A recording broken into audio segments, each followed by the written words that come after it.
I guess I'll give everybody like a couple minutes to get in here.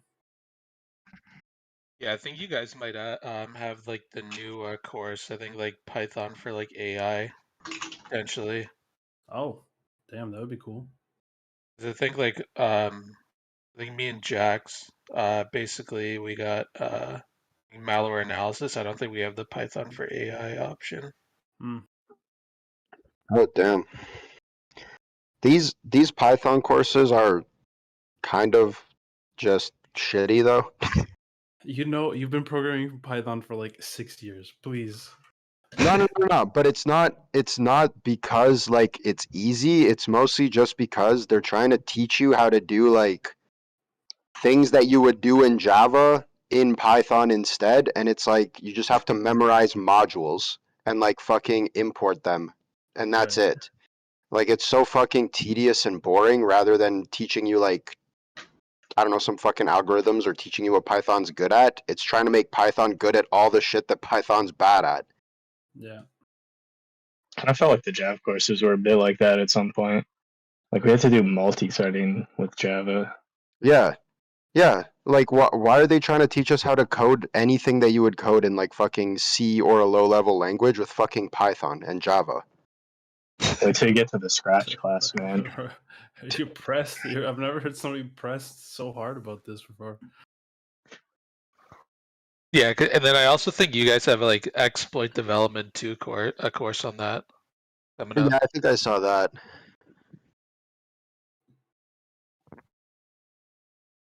I mean, hopefully they actually teach you that in like low level.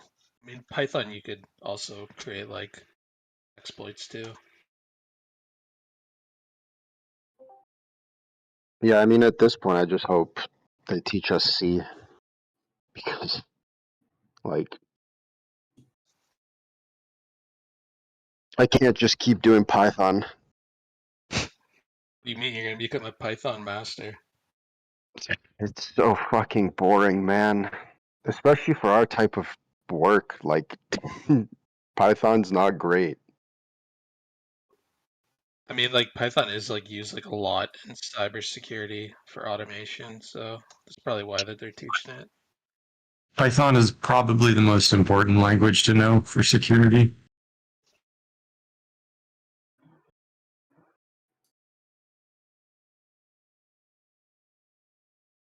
And here I was trying to learn German. You never know. Maybe you could get into some like top secret stuff because you know German.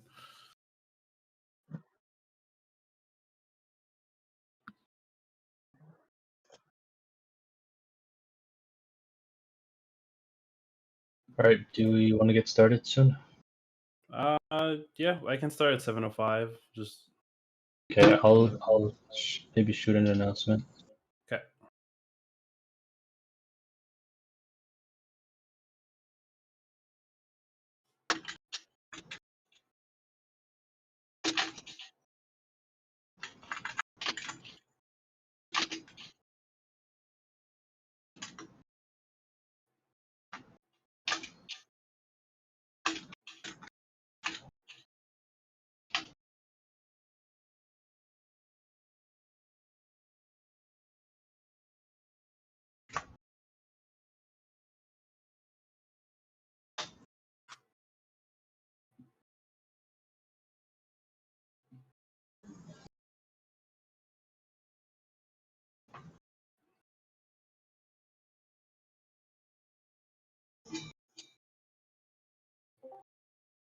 All right.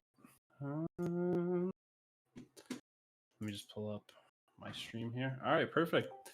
So let's get started. It's 7:05. We're starting a little bit late, but we just wanted to make sure that everybody got in here. So thank you for everybody coming out to, I believe this is the 4th summer session of this year. So that means that we're getting awfully close to September and going back to school. So sorry to shatter the dreams of everybody for a longer summer, but we're almost there. But very happy to have you guys here. I'm super excited to walk you guys through another presentation made by our wonderful team. We got a lot of cool stuff planned for today. We got a special middle segment that's going to be done by Jack B. And as always, we have a wonderful guest speaker that is going to be here with us today, Nick. He's going to be talking to us about anti-abuse operations. So I'm looking forward to that. With that being said, we're going to start off with a little bit of news. So if you want to head over to that, thank you very much. Perfect. All right, Ab, you're up. Hey guys, the story I picked for today was about this essentially threat actor called Canadian Kingpin 12, who's been releasing a bunch of essentially like Chat GPT derivatives, but with no ethical limits on there. So he just came out with he was the same guy who came up with the Worm GPT. He just released a new one called Fraud GPT. This one's a bit more focused towards like phishing and malware. He's also been working on Dark which is like a dark version of Google's, I think it's called Bard, their AI. He was also able to get his hands on a language model that was actually based on the deep web. It's meant to be for fighting crime, but as long as you have a .edu email, you can get it. So obviously you can just buy one of those off the dark web. And so it seems like it's the start of an ongoing trend. And so that's it for today on my end.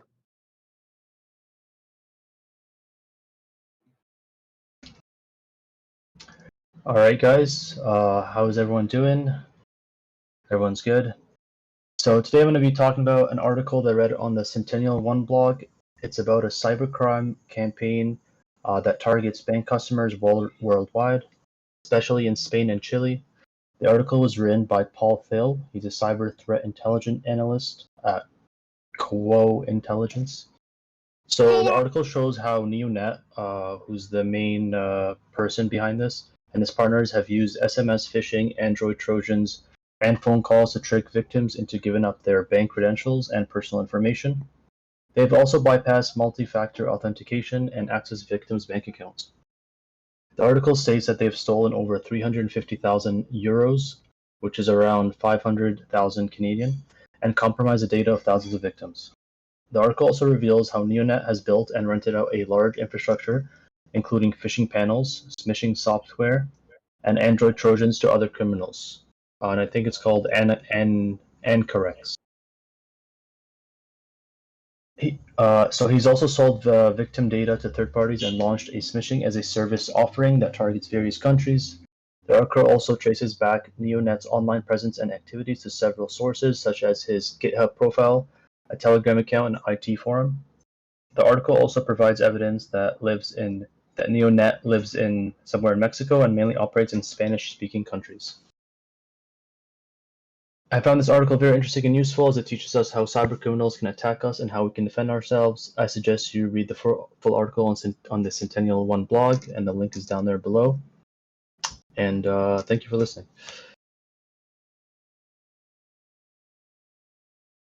Hey guys, so I'll be talking to you guys about a hack that Microsoft recently experienced where data was stolen from US agencies through a bug or a loophole in one of their softwares. So the hack was carried out by a threat actor known as Storm 0558, which is believed to be a Chinese state-sponsored group. The group managed to access Exchange Online as Azure Active Directory accounts in roughly 24 instances affecting, among others, US government agencies. The hackers used stolen login credentials from other sources to access the accounts. The failure of two-factor authentication made Microsoft a part of the hacking attempt, and Microsoft took steps to disable fake Microsoft partner network accounts that were used for creating malicious auth applications as part of a phishing campaign designed to breach organizations' cloud environments and steal email. If you need the link to that article, I have it below. It's kind of tiny, so I can send it to you if you want to read more about that. But it was actually just last month this happened. Thank you.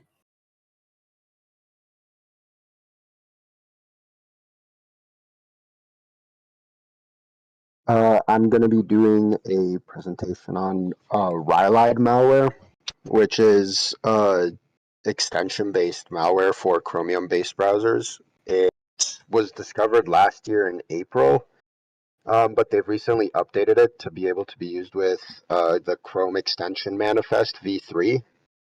What it can do is it can disable other browser add-ons. It harvests your browsing history, cookies, and collects login credentials, and then it injects malicious scripts to withdraw funds, mostly from just cryptocurrency exchanges. So it's mostly just trying to rob people of their cryptocurrency.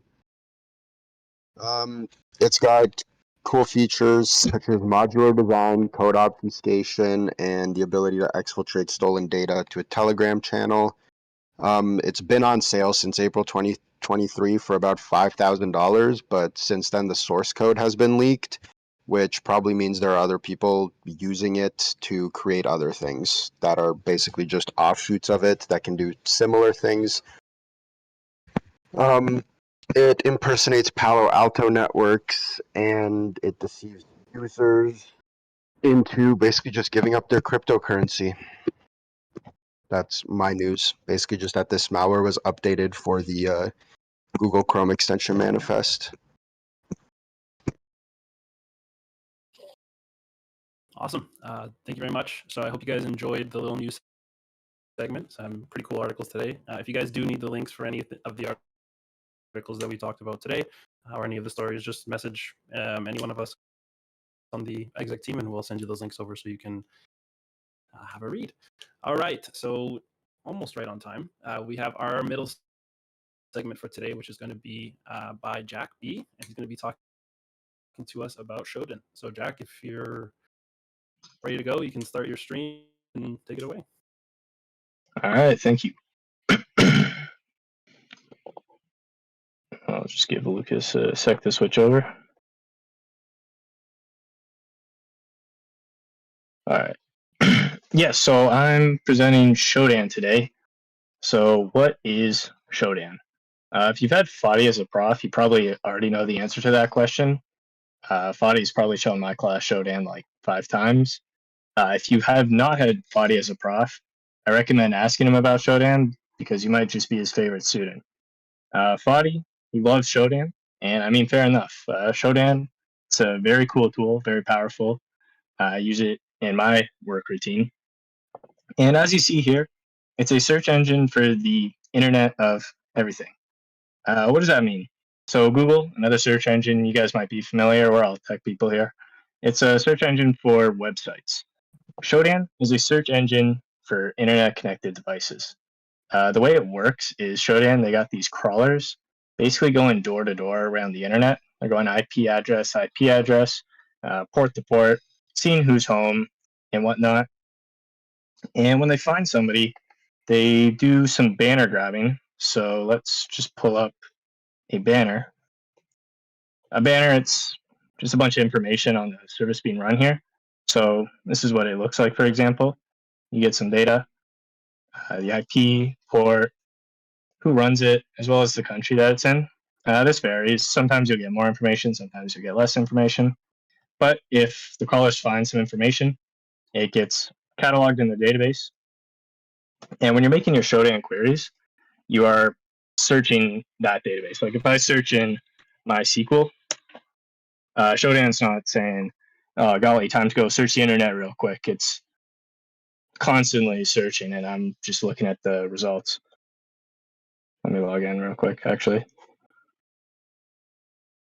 I'll stop streaming.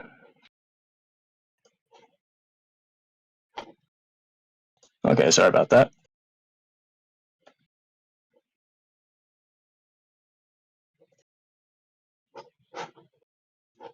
Where was I? Yeah, so MySQL. So you can use Shodan a lot like a search engine like Google. You can throw words at it and it'll give you results back. But if you really want to get the most out of it, you're going to have to kind of learn about filters and how to use them. And let's see why. So let's say you're an elite hacker. You got a 0-day for Cisco devices. So you hop on Shodan and you look for Cisco.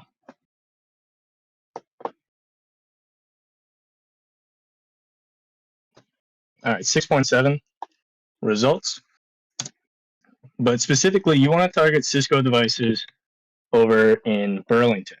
They've had it too good for too long, so let's get Cisco devices in Burlington. Well, we went from 6 million results to 1 result, and it's not even in Burlington, it's in Boston. So what the heck happened? Well, when you're throwing words at Shodan like this, by default, it's looking at the data tab in the banner. So here's the, the expanded results. If we look at the banner, we'll see, like here, there's Cisco, there's Burlington. It's just looking at this stuff right here.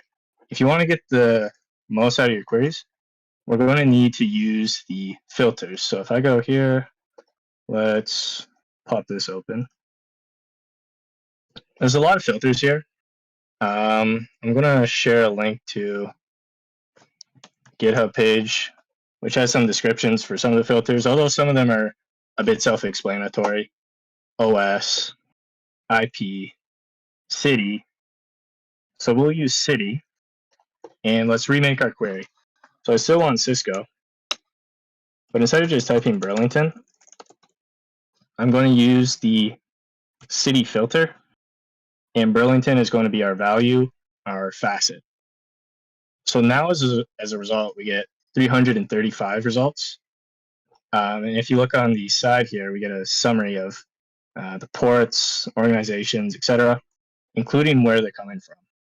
So we want Burlington, Canada. We can just click here, and voila, adds country CA.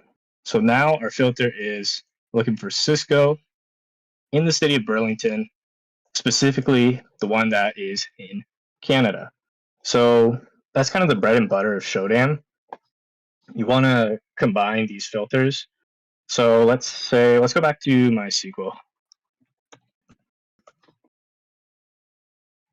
Let's grab this IP, and let's use our IP filter. So we get this. Specifically, I want SSH, so I can use my port filter, port 22, and I get this. Now let's say I change my mind, and I want everything except port 22. All I got to do is I got to put a minus in front of port, and that should work. Alternatively, if I want every port 22 besides this one, let's see if this works. Yeah, it looks like it worked. So another useful one is net or network ID. I'll just pull this one up. It's in CIDR notation. So we'll put that here. And I'm looking for any IP addresses belonging to this network ID here. Sort of along the same idea, we can use the ASN filter. So the internet, again, something we probably all have heard of, or tech people. Basically, it's a network of networks, is my understanding of it. And those networks can be called autonomous systems. So companies like Google will have an autonomous system. ISPs like Rogers, Sheridan, they have one.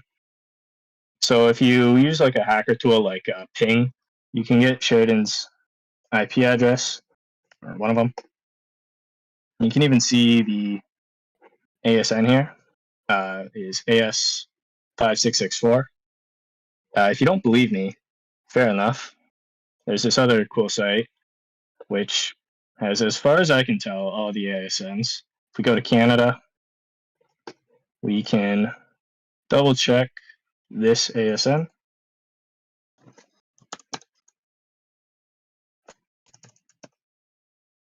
It does, in fact, belong to our very own stomping ground. So let's add this to our query. And there we go. There's the public-facing devices in Sheridan's ASN. Let's combine another one. So this one is pretty underrated. The favicon hash, in my opinion, is one of the most underrated Shodan filters. If you disagree, you can drop what you think is the most underrated Shodan filter. The favicon, if you don't know what it is, it's this little icon right here. So if we look at this hash,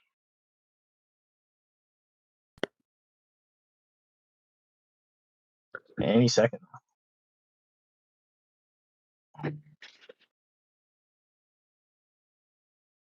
There we go. You'll see it's the same, and you'll see Mobile Iron popping up. So Mobile Iron, they got bought by this other company called Ivanti, which the name sounds familiar.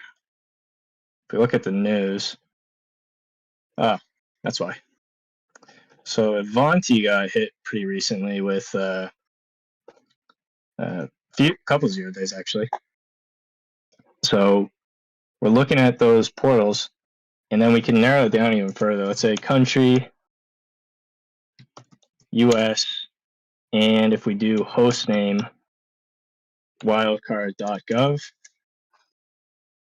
these are Mobile Iron portals in the US belonging to government entities. So stringing together stuff like that is kind of where Shodan gets its use from. So that's cool and all. But I think, the really fun stuff is the pictures. It's kind of like reading. Nobody actually reads. We all just like looking at the pictures. So if you use has screenshot true, it's going to give you stuff which has screenshots. I'm not going to scroll further down. I don't want to leak anything bad, even though this is public, I guess. But yeah, there's a lot of stuff here. A lot of login pages. A lot of them will actually reveal usernames, and a lot of usernames are just regular people names. So like a lot of them, you can end up giving stuff to some nasty social engineers. Like I could see a login page and it's like user Connor Laidlaw, and I can see the organization is SeatGeek. Well, I could call up SeatGeek and I could say, hey, Connor Laidlaw, he told me you got to give me your password. And you could make some more convincing social engineering stuff like that. Yeah, be careful, Connor. Another one is screenshot.label. This one's my very favorite. The ICS, industrial control systems. They're what they sound like. They're the interfaces that employees use to work with industrial systems. These are my favorite, man. They're just so ugly, but in just such a pleasing way. They're like the Gucci Mane mixtape covers of user interface. Like, what is this? There's a lot of fun ones out there, man. There was one I saw earlier. Like, is this clip art? I don't know. Another fun one is hash screenshot true, encrypted, attention, and with this, we're going to see who's having a really bad day. Like this one's been encrypted with the strongest algorithm. That's unfortunate. If you haven't figured out, these are ransomware victims. Just kind of interesting to look at. There's a lot of filters and a lot of queries. Like if you go with the Explorer, and that's one thing I encourage. If you find this interesting, people are sharing Shodan queries all the time, whether it's on Shodan itself or on GitHub. You can see recently shared. You'll also see top voted, and you'll notice pretty quickly webcam, cams, netcam. People really like looking at webcams on Shodan. I'm not going to pull any up right now just because I don't know what's going to show up, and I don't want to cause any extra headaches for Abdul or Jamal. But yeah, no, they're out there. And I guess now, is as good of a time to do the obligatory. I'm no legal expert, but be careful with Shodan. Shodan is legal, but once you start leaving Shodan, like you get your IP addresses and you start connecting yourself, that's when you start to enter the gray area. And if something's password protected, even if it is using default credentials, which it happens more often than it should, that I'm quite sure is illegal. So please don't do anything stupid. We are not going to be using club funds to bail you guys out. And I swear, if I open up Darknet Diaries and I hear about one of you guys doing something dumb with Shodan, I'm going to be really disappointed. But that's it for my presentation. I hope you found some of this interesting. And again, I encourage you. I think I heard you can get like student deals for this. So it's really cool stuff and stuff people use on the offensive side and the defensive side. Is there a good way to learn more about this, like a tutorial? Yeah, try Hack Me as a Room. I think some of the stuff on it requires an enterprise stuff, but there's tons of YouTube videos. And again, like I said, there's the Explore page, just sort of learning what the queries were on Cyber Monday. Yeah, that's not too far away. They just had the $5 deal, which is why I copped it just recently. But I feel like I've heard about student deals, so you might be able to get it for cheaper. Like I know it at least is like $49.99. I think is usual price. Does anybody else have any other questions? I'm no expert, but I think we can figure something out.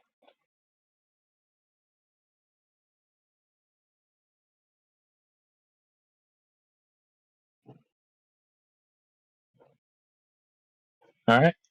What was the name of the professor who really Fadi Shalabi. Fadi Shalabi. He teaches a lot of the networking courses. Awesome. I did have him, but I don't know if he actually mentioned Shodan, so I'm a little sad now. Damn. Oh, I know. I'm gonna have to send him an email or something. All right. Well, thank you, man. That was an awesome presentation. I appreciate it. Super insightful, and I didn't even know that was a thing. So thank you so much for showing me that. I promise not to do anything illegal. Wink, wink. I appreciate it. So we are a little bit ahead of time. So we are slated to have a break from 7:35 to 7:45. So what we'll do instead is we'll go from now until 7:40. I think that makes sense. Yeah. So we'll come back and resume with the guest speaker. Yeah, right before we go on break, just want to let you guys know, September 1st, we are planning to go to Monaghan's. It's just a bar across the street from Sheridan Trafalgar. Everyone's welcome. We are going to plan to maybe 6 to 8 p.m., still deciding. And we will post an announcement about it, so I'd love to see everyone there. And I will post a CCR as well. Awesome. I was just about to ask that. Perfect. Thank you. Send stream questions for everybody that doesn't know where it is.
Alrighty, everybody.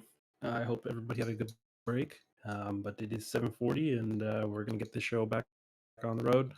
Just want to make sure, Lucas, if you're here, just move the slide back and forth so I know. Perfect. Awesome. You're good. Thank you so much. Cool.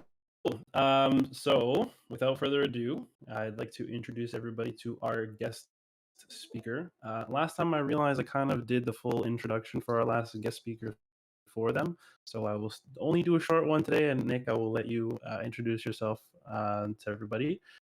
But Nick is the North American Security Operations and Anti-Abuse Operations Manager for Avon. I don't know if I said that correctly, but I hope I did. And Nick is going to be talking to us about anti-abuse operations. So, Nick, without further ado, you may take the floor from me. Awesome, thank you. Can you hear me No okay? problem. Yeah, perfect, yeah. Sweet, I'll take that as a yes. And I think I'm sharing my screen. Yeah. All right. Does this stream kind of show mine? Do I have to do anything different? Y'all got it on your end? You're good? We might have to switch over to yours, unless, Lucas, you can share his stream through your stream.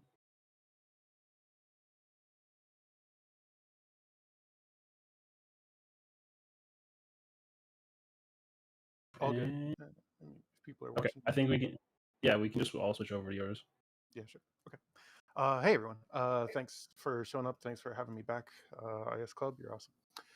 So I'm going to talk about kind of an emerging field in cybersecurity called anti-abuse operations. Also, sometimes goes by the name trust and safety, or sometimes they're like related departments. So I'm going to do a quick who am I. Then we're going to do some story time. Then we talk about like what is abuse, why do people who do it, and when I say abuse, I'm talking specifically in the context of like computing systems, not other kinds of abuse. What enables the abuse, and then how do we fight it? So quick. Oh no, my slides are messing up. Is it still doing that? It's hard to explain. It's like flickering between. Oh, okay. I think. Yeah.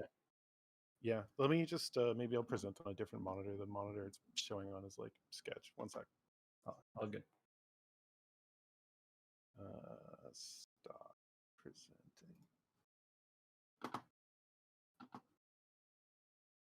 Anyways, while I do this.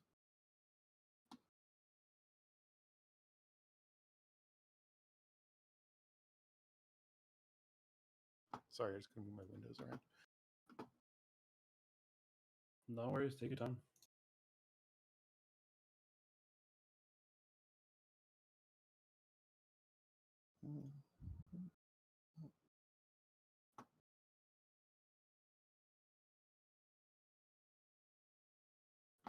Is that any better?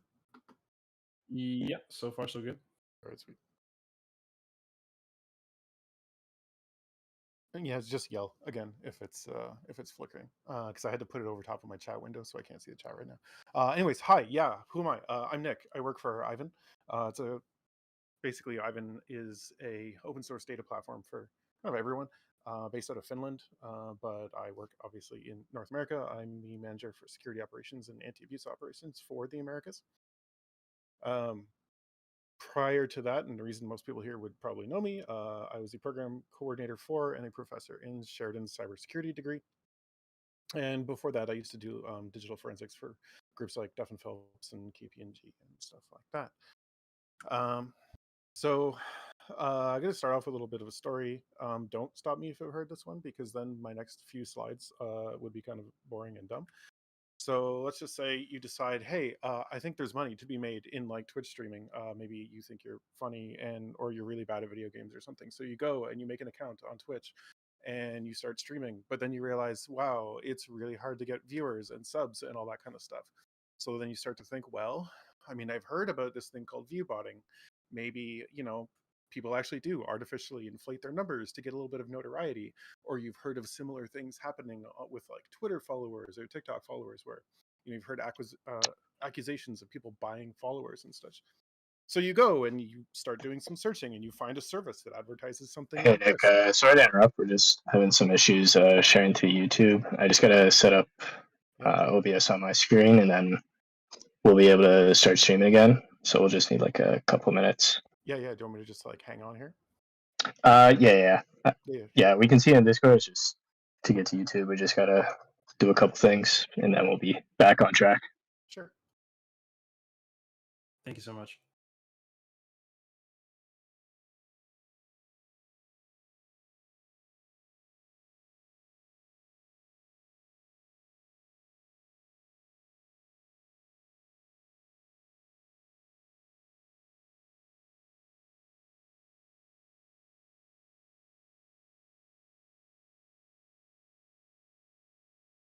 In that case, I'm going to go back a couple of slides.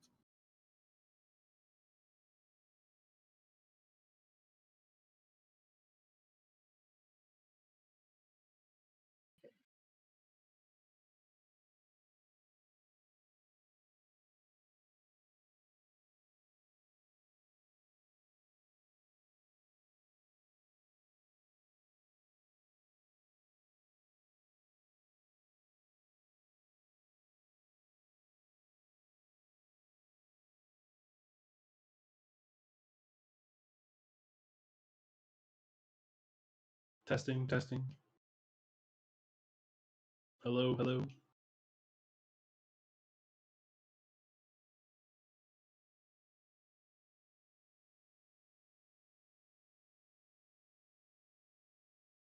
I'm good to go. Yeah, you're good. You're good. Yeah, perfect. Okay, cool, awesome. Yeah. So hi.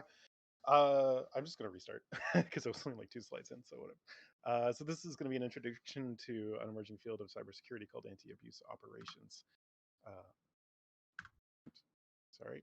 So I'm going to start with a quick who am I, do a little bit of story time, then we'll talk about like what is abuse, why do they do it, what enables it, how do we fight it, and obviously when I say abuse, it's all in the context of like cybersecurity, not like any other forms of abuse.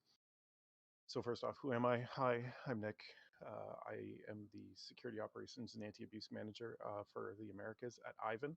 Ivan is the open source data platform for everyone. Basically what we do mostly is host databases as a service for people. I can talk about that later in chat if anybody wants to know. We have free databases, go use them. Prior to that, and the reason people know me around here, I was the program coordinator and professor in Sheridan's cybersecurity degree. And before that, I did forensics and incident response, stuff like that for organizations like Duff and Phelps and KPMG. So I'm going to start with a little story to kind of get some context going and so I can refer back to some stuff. So don't stop me if you've heard this one because I really need these slides. I spend minutes on them. So you decide you want to be a Twitch streamer and make mad money because you're going to be bad at video games or do funny reaction videos or something. So you go and you make a Twitch account and you start streaming and you realize, wow, nobody is watching me. It's actually like really hard to get views and subs and make all that money. But then you've heard that like bots are real things.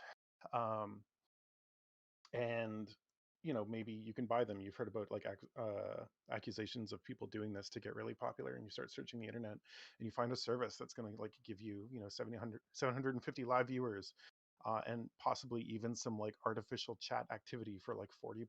So you just maybe you think it's a little sketch, but like you're probably right, and on the back end it's probably some malicious actor, right, that you know is going to be doing some sketchy stuff to get you that. But what does that look like on the back end? Well, one option, one way of doing this would be to use, I don't know, maybe like a software as a service or a platform as a service company. So in this example, and this example doesn't work anymore, which is why I chose to talk about it. Maybe bad guy would like looking to save some money, use free services. Maybe they would find a company like Heroku who used to offer like a free compute service. The idea, if you're not familiar, being I could like deploy some code. I don't need to manage servers. I don't need to do any of that kind of stuff. I could deploy code right into Heroku and it's just going to run. And they had a free tier that allowed you to run basically a little script. So if bad guy can sign up for a whole bunch of accounts and somehow automate or script that process, they could now have a bunch of code running in a bunch of different accounts, all doing the same thing, whatever that thing is. Now, all they would then have to do is take all their little bots, all their little services, and point them at your Twitch stream. And now all of a sudden it makes it look like you have a bunch of followers, a bunch of viewers, or maybe some people interacting in chat. And that's kind of the end of the loop or the cycle. What's interesting about this as an abuse case is if we look at all the phases or all the steps that were involved here, we don't see any examples of what we'd consider traditional cybersecurity attacks. The only kind of sketchy thing is maybe bad guy like automating some of the account creation on Heroku if they only allow one free service per user. But like there's no malware here. There's nothing that would probably trigger an IDS alert or anything like that you could really trigger on that looks like typical, cyber kill chain criminal activity. This is just straight abuse of service. And this is what a group like Anti-Abuse Operations is concerned with. So how do we really kind of enforce terms of service and things like that? This is obviously isn't like the only model of abuse. There's lots of different types we can talk about, but just for reference purposes, there's another way that this could also kind of play out. And that's where bad guy actually maybe does something like credential stuffing. They take a bunch of password breaches and they try to like brute force some accounts of some existing Heroku users who maybe have, some credit on their accounts, or they have, unlocked higher tiers of service, and it would just make their bots more effective if they were to like maybe password and account compromise these users first. So this is an example where there actually is some standard kind of identifiable cybercrime type activity happening in the account compromise. So there can be like illegal activity involved, but in the prior example, it's all kind of benign. It doesn't look malicious, right? So when we talk about abuse, how do we categorize it? How do we talk about it? So we tend to talk about abuse in three different ways, or using three different sort of approaches. One being abuse in place, and that's where bad guy or the abuse actor is actually using the abused service, but the way it's designed or the way it's intended to be used. Right. So in the previous example, or I'll talk about that in a minute. The other example is an abuse of business logic, where the bad guy bypasses maybe some limits or some gates that you've put in place, but still without doing a lot of attacking. And the third example is, or the third kind of category or type, is where we talk about abuse post exploitation, where to engage in the abuse, the bad guy actually does have to execute some kind of exploit or perform some traditional type of cyber attack. So in the first kind of category, abuse in place, it's where the intended abuse can be achieved using the service as designed. So easy ones to pick on are things like if you offer free website hosting, at some point someone will find your service and they will use it to host landing pages for phishing campaigns. That's it. You will find like fake login forms on your free web hosting. If you offer free email as a service, eventually someone will figure out how to start sending spam and phishing campaigns from your free hosted email service. And organizations that run those types of services probably spend a lot of time combating these kind of abusive actors. What's interesting about abuse in place is that it looks at attacks in the opposite direction that cybersecurity is normally used to looking at them. We look for outbound attacks because in this case, bad guy is just using you as a part of their infrastructure. They're not attacking you. They're using you to attack someone else. Oftentimes, this kind of activity can go unnoticed, or an org maybe just doesn't really care about it because there's not a lot of monetary incentive here for them to care. If they're not actually attacking me, they're not breaching my services, they're not taking down my customers, oftentimes that kind of gets ignored, so that the security team can actually go after actors that are really putting effort into attacking me. So in the example we looked at, kind of recreating the picture in the lower right there, here abuse in place kind of happened in a couple of different ways. One, the bad guy who was making the account on a platform as a service provider like Heroku and loading their code in and allowing it to run, that's fine. That's the way the service was meant to be used. They're not exploiting Heroku to like get access to like lower level parts of their architecture or the machines or the VMs that are running the code. They're just using the service the way it's supposed to be. Same with Twitch in this example, right? Twitch is allowing a person to stream, and anybody who connects via some web browser making the proper HTTP requests to the service will increase the person's view count. The chat's functioning the way it's meant to be. They're not like overriding or overloading Twitch. They're not, sending some kind of weird payload into the chat that's going to like break it, right? These are all normal expected use cases for these pieces of software. They're just being used in an abusive fashion to, kind of fraudulently craft pretend viewership for this user. So the other category, abusive business logic. So this is where we talk about the abuse actor bypassing gates and limits. So a gated activity or a gated action would be something that we prevent a user from doing until they've performed some kind of unlocking function. Oftentimes, a common place where you see this is you sign up for a service and you can't start using that service until you go to your email and you click the I authorize or I verify my account by clicking on the link. Or maybe additional capabilities unlocked on a website when you provide a valid credit card. So that's an example of a gate. The user has to do something to open this gate to get access to more stuff. A limit that a service puts on you would be like, if you've ever signed up for like Dropbox or Gmail, right? Initially, you get some fixed amount of storage, right? What's the free Google Drive up to these days? Like 2 gig, I think, is the base amount. And there's a barrier, there's a boundary there that prevents you from using more storage. That one's a neat example because in the case of Google Drive, there are certain gates you can bypass that give you a little bit more free storage. I don't know if it's still the case, but like when you signed up for one, you used to be able to, if you invited some people or if you set up a couple pieces of your profile, it would unlock like, another few hundred megabytes of storage for your Google Drive or like an extra half a gig or something like that. So by moving through some of those gates, performing those actions, some of those limits were eased. You were given more access. Same would be with like, on that Heroku plan, maybe I'm limited to so many CPU cycles for the code that I upload, but maybe if I give them a credit card, it would maybe unlock a few more CPU cycles, even if I don't get charged for it or something like that. So combinations of gates and limits provide a set of business logic. And so in these instances of abuse, bad guys trying to bypass some of those limits. Typically, we would only expect people to sign up for a single account. Maybe we even have limits in place where we only allow one account from a certain domain to be created on our site. But bad guy tries to figure out a way to, insert weird characters into their email address to allow for multiple signups. Some places don't properly normalize email addresses that are used for signups. So you can put like the email standard is very strange, right? There's lots of different RFCs that make up the standard for email. So maybe they put periods throughout the domain name part of their email address, and somehow that allows them to bypass some of those limits on how many emails from a certain domain will allow, things like that. Or like maybe they, get access to some of the credit card enabled features by finding, I don't know, expired like gift card visas on the ground, right? And you put in that card number because it's a valid credit card number, but maybe there's like 3 cents left on that gift card visa, but it still unlocks the features because it's a valid credit card. So in the previous example here, the bypass of the limit would be Heroku probably only intended for each account to only have one free compute service. But here, bad guy managed to sign up for a bunch of accounts. Maybe they were like using, disposable email providers to get themselves lots of different email addresses, or they were doing, they had a bunch of fake domains that they could use to sign up for multiple accounts.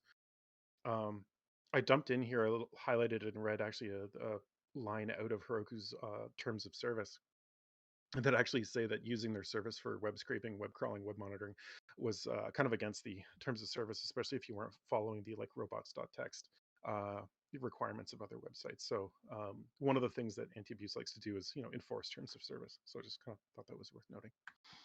The third form was abuse post-exploitation. So this is where bad guy actually has to execute some kind of vulnerability or a traditional cyber attack first before they can then do the thing that abuses your service. So here, we would look at traditional things like crypto mining and ransomware or making DDoS networks and things like that. This is where in that other architecture, that other version of the attack from earlier, we can look at a post-exploit example by bad guy credential stuffing or using brute force password guessing to compromise other user accounts of the Heroku service, and then using either their free tier services or even their paid for services to be their bot network to go and get the fake views for Twitch. So hopefully that's kind of clear as to, the different ways that we see abuse be used, and was trying to like kind of map them all to this one example for ease. So to kind of revisit, how is abuse different from typical cybersecurity attacks? Abuse actors are tricky to catch because they hide in plain sight, especially with that abuse in place example, because their activity is identical. It appears the same as regular users to your system. So it's actually hard to write detections for them, right? They often go undetected or deprioritized by regular security operations teams because it's not easy to map like a cyber kill chain or the MITRE attack framework, tactics and procedures against abuse actor activity. As an example, no amount of malware signatures or is ever really going to trigger on an abuse actor doing something because they're not sending malware, they're not using it. Other things we might look for, like signatures for IDS systems, certain combinations of like IP and location and country, and even things like user agents.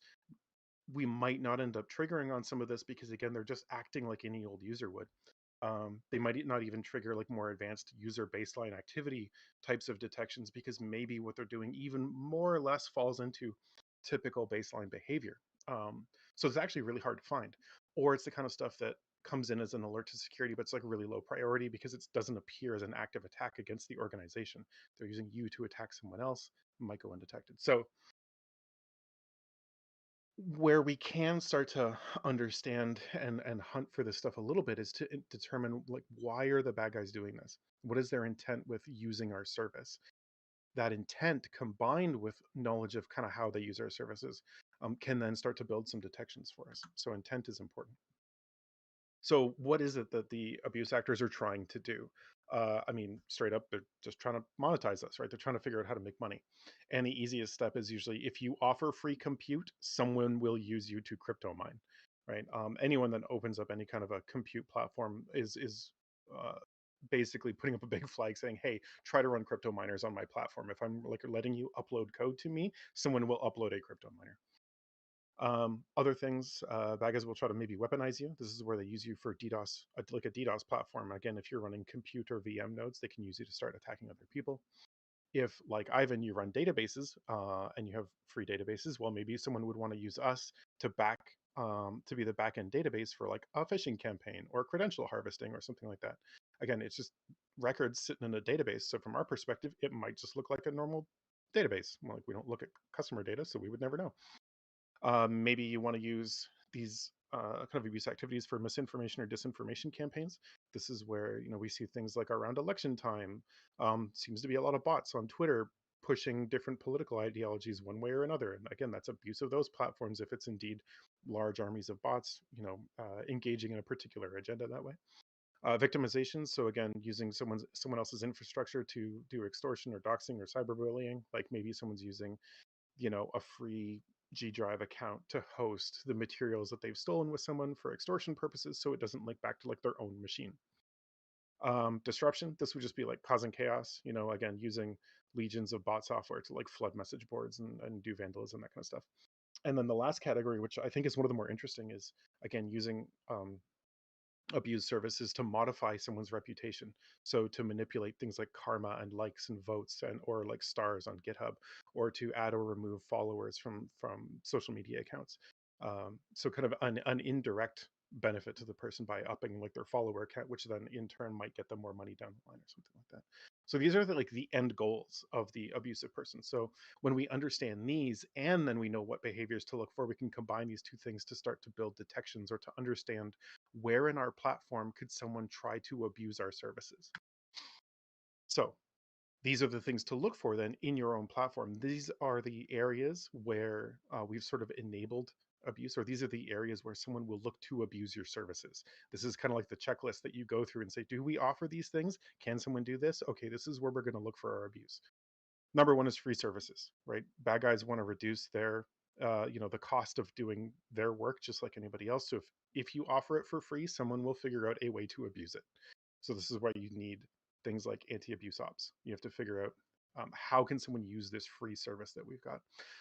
If you allow people to create multiple accounts without too many barriers, again, someone will mass create accounts on you. If you allow for any form of reputation washing, meaning if someone can come to your site to kind of reset or revamp or kind of clean a previously like affected reputation, like if you provide a list of bad IPs, but someone can like register on your site to have that IP removed, someone might try to abuse that service.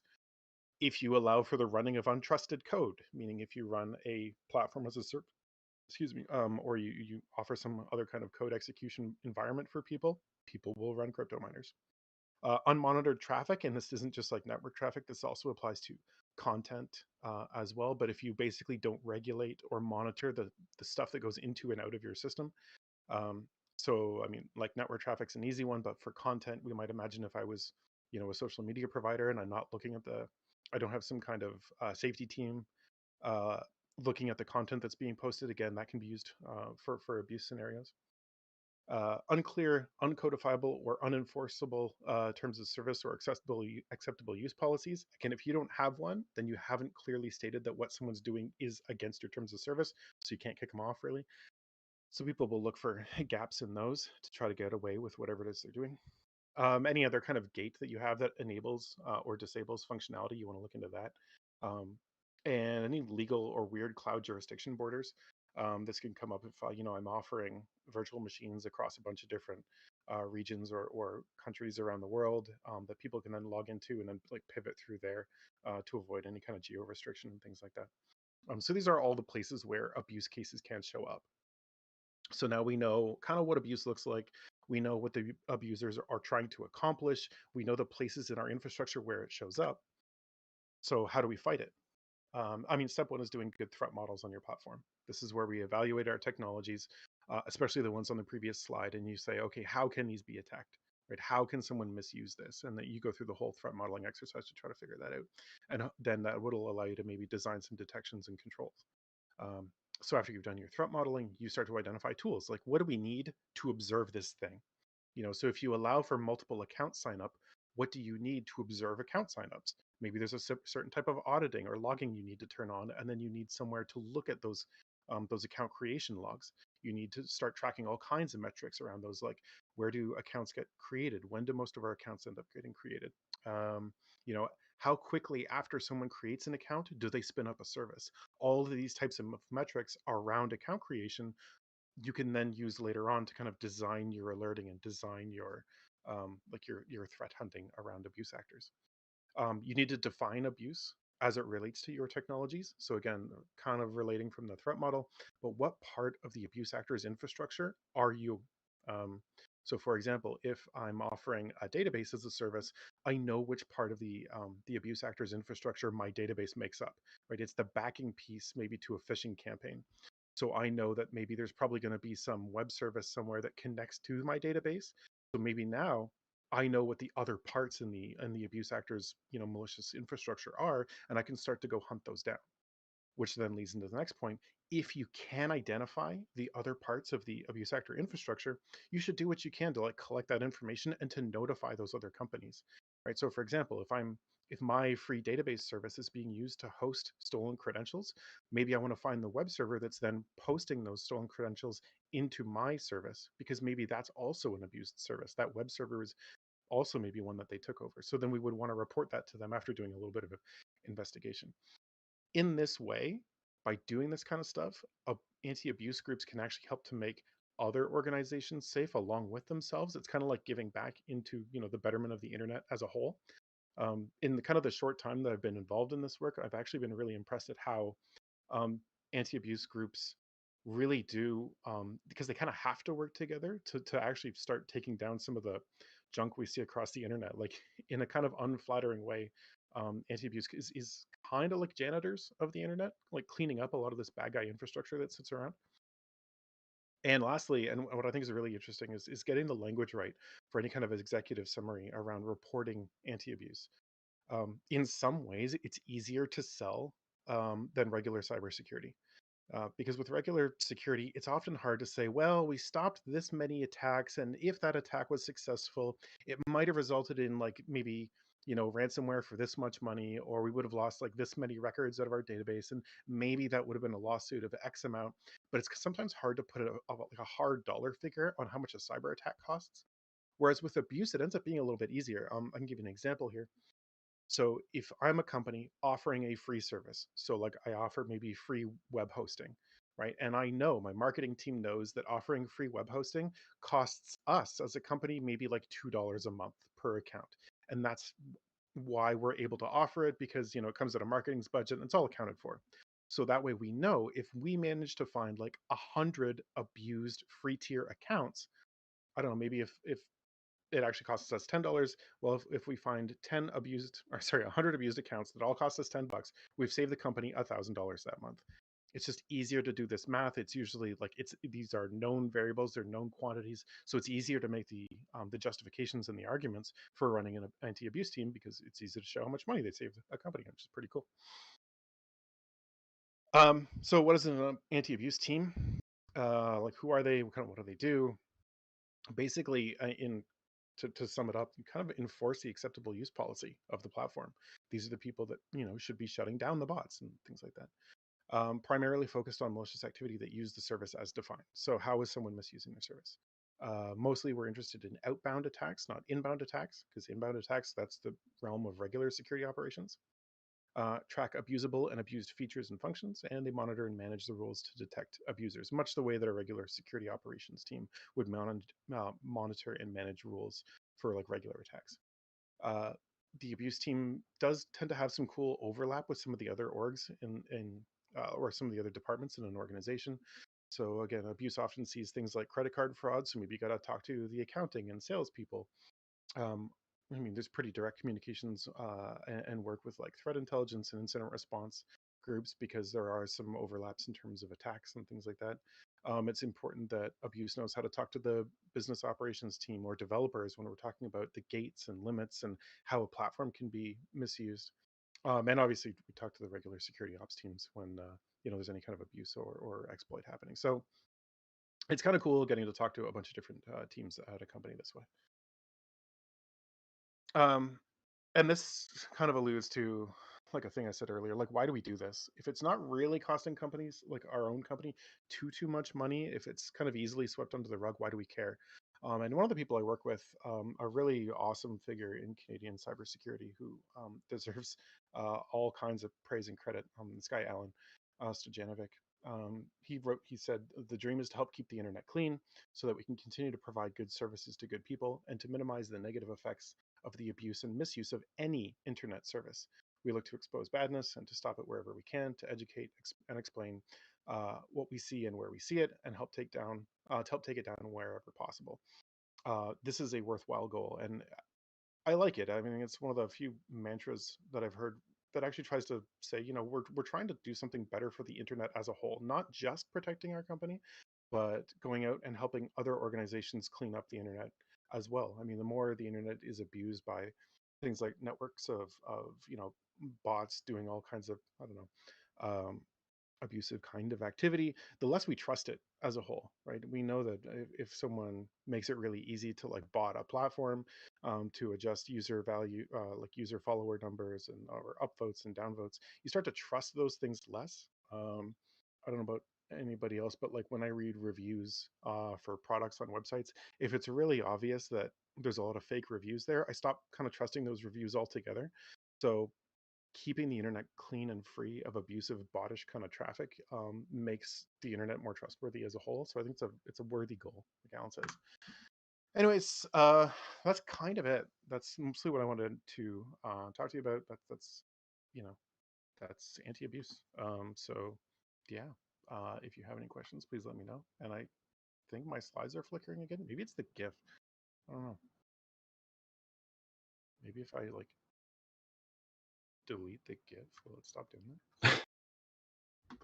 Yeah, it looks like it. Sweet.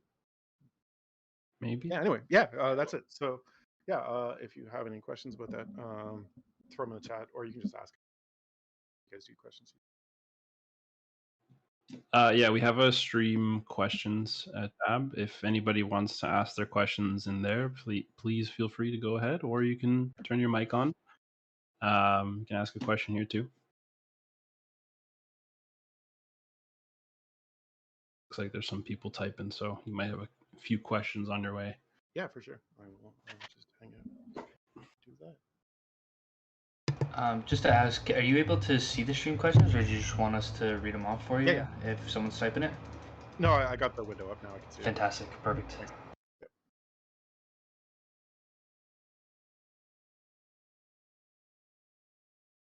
As an aside, I see a lot of folks that are server muted, and I'm hoping that's not something like I did a long time ago and people aren't able to like unserver mute themselves. No, we sometimes people, I'm gonna unmute them and see if they're okay. Sometimes when people join, they're just a little loud, so we mute them. But I'm going to unmute them now. Sorry, guys. It is also incredibly possible that that was from a previous session as well, because sometimes people join and there's a bit of a hot mic going on, so yeah, no, sometimes it happens. If that is the case, like we can adjust. Yeah, but we do ask just as a heads up that when you guys do join the session, if you guys just mute mics, it'd be great. So there's a question: what are some companies' services you have helped stop abuse with? If I'm allowed to tell us, it's kind of I directly saying like we have sent takedown notices or information to X and Y and Z company. Not the best thing to talk about in a public channel, but like if we're hanging out in person sometime, maybe we can talk about some of the ways that we help. But generally speaking, I can say generally, if we notice that our service is being used for abuse, we will try to collect whatever data we can and then do a bit of research and find out like you know are we part of a larger attack chain or attack network, and then try to reach out to those organizations. Again, like you could probably put together a list yourself if you just look at who offers free pieces of infrastructure on the internet, and those would probably be organizations that we would want to talk to.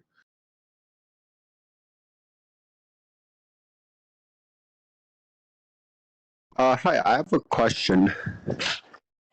So I was wondering when you mentioned like let's say content monitoring and sort of like storage on websites, you were talking about how the company needs to play like an active role in monitoring what is being stored on their website and kind of keeping an eye on it. How would you go about juggling that with kind of like handling people's privacy when it comes to their data? Do you just have like a rigid structure defined depending on specifically the type of data you're expecting to like have people host on your platform? Yeah, that's a really good question, and it's a really challenging one to deal with. So for example, like many of our services are databases, right? And we make it hard and clear that we do not look at customers' data in the databases because there's all kinds of privacy and regulatory stuff that governs that kind of activity, right? Um, so we have to be kind of uh, we have to be kind of creative with how we look at um, certain types of activity and metadata. That so can we kind of glean or understand how a service is being used without looking at the data inside it, and then maybe in a rare circumstance, if we were able to prove beyond a doubt that like someone is violating our terms of service, right, and it's very clear that they are like a criminal actor, we might be able to then seek some form of legal approval to then actually verify that by looking at certain pieces of data. And I think this would be true of a lot of other abuse and threat groups where you kind of have to develop ways of learning this stuff without actually looking at the data. Now it's going to be different for certain types of companies. For like a content company, like a visual content, like if we're talking about like Instagram or TikTok or something like that, well, there it's a little bit different because the data that's going there is meant to be put on public display anyways, right? So their content moderation teams can actually like look at that stuff in real time, whereas we can't because of the kind of service we offer. So it kind of depends on the company that you are and what the legal requirements and regulatory requirements are around looking at that. Does that answer your question? Yeah, that's really cool. Yeah, I was thinking of like a Google Drive and how they kind of tend to try and monitor what type of things people host on their own drives and then share with others, even though it's not exactly public, kind of this weird middle space. Yeah, G Drive's an interesting one because I'd have to dig through their terms of service. But like, for example, I used to teach the malware class, right? And one thing I noticed is when I would upload malware samples that I was going to use in class to Google Drive so it could like move it between like my home laptop and my work laptop, sometimes it would flag it as malware when I loaded it into G Drive. So they must be doing some kind of signature detection. So I had to do all kinds of like weird encryption and password protecting to make the samples not trigger the malware warnings on G Drive. So I guess using signature-based detection is a way of looking at the data, right, without actually opening the file yourself and like actually looking at it. Yeah. There's another typed question. What does the average day-to-day look like for an anti-abuse? Is it dealing with reported abuse or more hunting for it? It's a good question. It's actually both. So sometimes, we'll get alerted to something because someone will report something. And that's cool. We can go and hunt that down. I mean, I've heard from other people that work in abuse that they might hear about suspicious activity or they might hear about account compromise or account takeover, and that might trigger an abuse investigation. Versus if we're talking about daily hunting, it's always about looking at the data that's available to us and saying, are there other ways we can look at this data to determine if someone's a malicious actor? One that really opened my eyes was looking at timing. A really talented person that I used to work with named Daniel he showed me all kinds of cool stuff around like if you time how long it takes after someone's created an account to when they spun up a service. Maybe that can give you an indication if it's like an activity being executed by a bot or by a person. So we look at any new area we can for data and metrics, things we can measure to determine, does this look like a regular user or like an abusive user, which is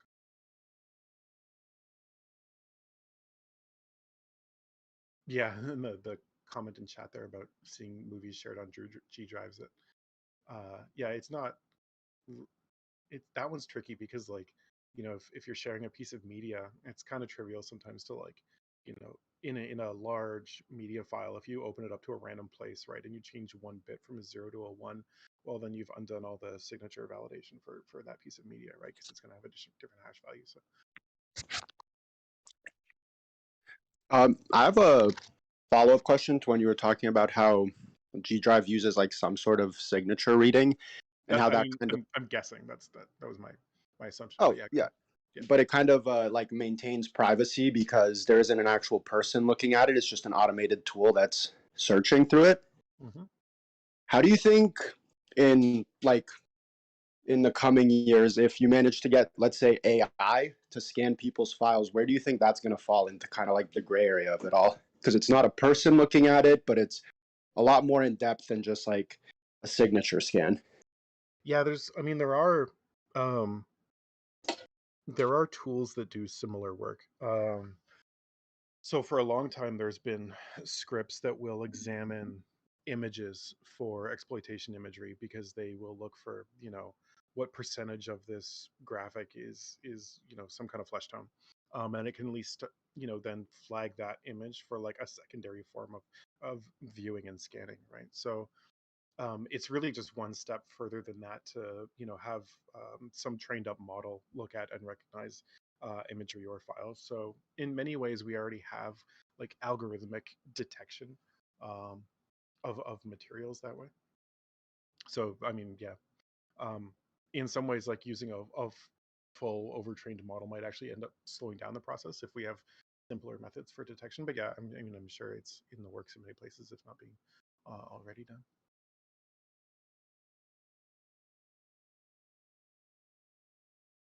I got one last question if nobody else has one, but I haven't actually ever heard of abuse ops before, but it sounds really interesting. If somebody wanted to like learn more about it or like find a pathway to lead them to that kind of work, what would your recommendation be? Yeah, it's a great point because again, it's kind of like an emerging field. So I mean, you could Google around for abuse ops, or again, another sometimes synonymous team at a company would be called trust and safety. So if you look for those kinds of terms and you go searching around for them, you might find some materials. There's been a few talks at some conferences too about them. Actually, at Sector, the big Toronto security conference last year. My coworker Alan, he did a really great talk on this topic, like way better than I'm doing. So definitely, if that video is up and on the internet, because sometimes I think Sector still makes their talks free afterwards, I would recommend going and watching his. Yeah, there are a few groups around too, I think, that'll talk about it. So yeah, kind of Awesome. Thank you so much. no problem. Anybody else have any questions before we wrap it up for the day? Just let me know. Speak now or forever hold your peace. All right. I think that's everybody then. Nick, thank you so much for your presentation. That was really cool.